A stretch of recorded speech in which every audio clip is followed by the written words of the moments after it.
শুভ দুপুর বন্ধুরা, সবাই কেমন আছো? আশা করি সবাই ভালো আছো। আজকে নিয়ে আসলাম তোমাদের কাছে চাল কুমড়ো রেসিপি। আর চাল কুমড়ো জানো তো, আমরা মেয়েরা চাল কুমড়ো কাটি না, আমরা ছেলেদের দিয়ে চাল কুমড়োটাকে দুফালি করিয়েছি। চাল কুমড়ো তো বলি দেয় বিজয়া দশমীর দিন মা দুর্গার কাছে, সেই জন্য আমরা চাল কুমড়ো নিজেরা কোনো সময় কাটি না। তাই চাল কুমড়োগুলো ধুয়ে পরিষ্কার করে নিয়ে তারপরে খোলা ছাড়িয়ে আমি গ্রেট করে নিয়েছিলাম। আর চিংড়ি মাছগুলো তেলের মধ্যে দিয়ে ভালো করে ভেজে নিয়েছি, একদম ঝুড়ো ঝুড়ো করে ভেজে নেওয়ার পরে ওই তেলের মধ্যে তেজপাতা জিরে ফোড়ন দিয়ে দিলাম আলুগুলো ডুমো ডুমো করে কেটে রেখেছিলাম। আলুগুলো লাল লাল করে ভেজে নিলাম, নিয়ে তার মধ্যে দিয়ে দিলাম পেঁয়াজটা একটু আদা ভাজা হয়ে গেলে এবার রসুন কুচি, রসুনটা আদা থেতো করে নিয়েছিলাম, ওই থেতো করা রসুনটা দিয়ে ভালো করে কষিয়ে নেওয়ার পর দিয়ে দিলাম নুনটা দিয়ে আবার কষিয়ে নিয়ে দিলাম একটু আদা আর কাঁচা লঙ্কা বাটাটা দিয়ে ভালো করে একটু কষিয়ে নিতে হবে। তারপরে দিয়ে দিলাম মশলা, জিরে গুঁড়ো, ধনে গুঁড়ো আর দেবো হলুদ। সব মশলাগুলোকে দিয়ে ভালো করে কষিয়ে নেব।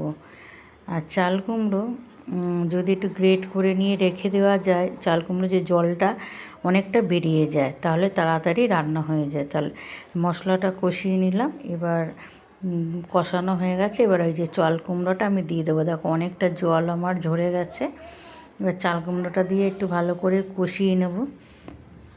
চাল কুমড়ো তো জল ছাড়ে, সেভাবে তো ভাজা যায় না, ওই জন্য মশলাটা কষিয়ে নিয়ে চাল কুমড়োটা দিয়ে ভালো করে কষিয়ে নিতে হবে। আর আমি এখানে একদম জল দেবো না, চাল কুমড়োর যে জলটা আছে সেই জলটা দিয়ে আস্তে আস্তে রান্নাটা করব। এবার আমি ভেজে রাখা চিংড়ি মাছগুলো সব দিয়ে দিলাম চাল কুমড়োর মধ্যে।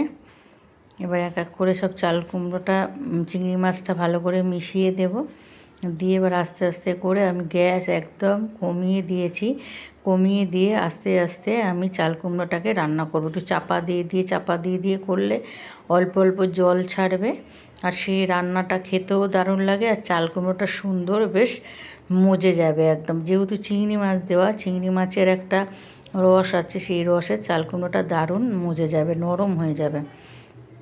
দেখলে মনে হবে বাঁধাকপির ঘন্ট, পুরো একদম ওই রকম হবে।